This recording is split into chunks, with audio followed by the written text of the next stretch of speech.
Good News Weekly, we're back at it. Pastor Luke, I'm here with my man, JGriff. And I want to talk about this today. We're both fathers. Yes. It's one of the ways that we bond. I think this idea is out there a lot right now, and for Christians, it's tough to figure out, and it's this, Johnny. Can we keep our kids safe without keeping them separate? That's a tough one. I think all of us struggle with that. I'm at that age where my son is, high school, and we're kind of going through the motions of that, and just kind of what he's going through as a young person, young adult.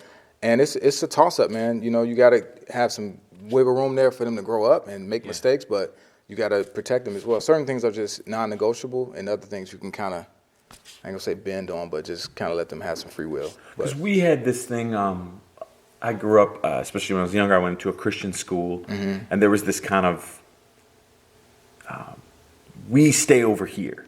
Yeah. And it was especially in the 90s when I grew up. I don't know if you remember the 90s. It was when we had fixed racism also. Yes, I remember that little window? Yeah. Yep.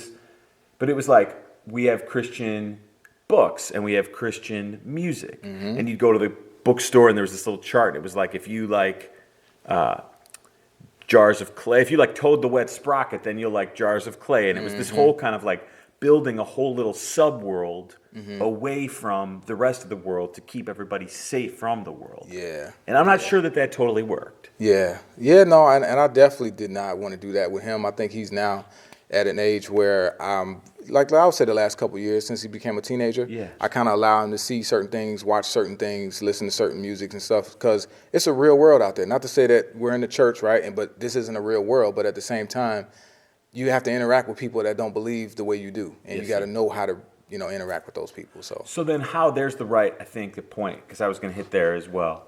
How do we try to be holy, right? Try to live for God, but also prepare the young people around us for a world that they're facing that is increasingly godless in so many ways? I think we gotta know the scriptures, right? Yeah. We got to know what it says about freedoms and not put whole theologies on personal preferences and different things.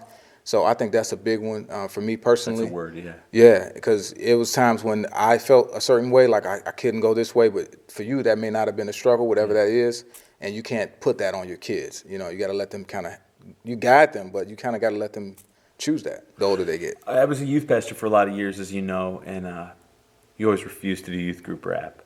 Yeah, well, I did it. You're not really a youth group rapper. Not anymore. If you love 40. Jesus, say, hey, Jesus is there. I can't do that. I'm sorry. I love y'all. I saw so many years when I was a youth pastor, these parents that would try to grow their kid up to 18 years old, and then they would never let them do anything or know anything. Yes, and then they drop them off in the world. They drop them off at college or whatever, and I'm not trying to make fun, but it's like then the kid is like a cokehead by Columbus Day. That's a fact. And it's like, well, like you have to, I think I have this friend Adam, and he always says that every parent has to help their child learn how to have healthy habits on the internet. Yes. And learn how to have a healthy relationship with food and a healthy relationship with the world. Yes. And so for me, I don't believe that the way to do that is to try to pretend that the rest of the world doesn't exist. Right. I think it's to say, this is what's out there. This is our world. How do we live in this world? Jesus is the best thing on that whole menu. Exactly. Period. And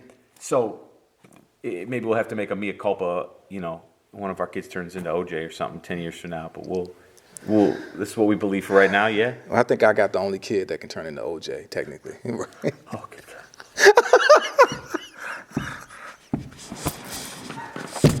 This is Good News Weekly.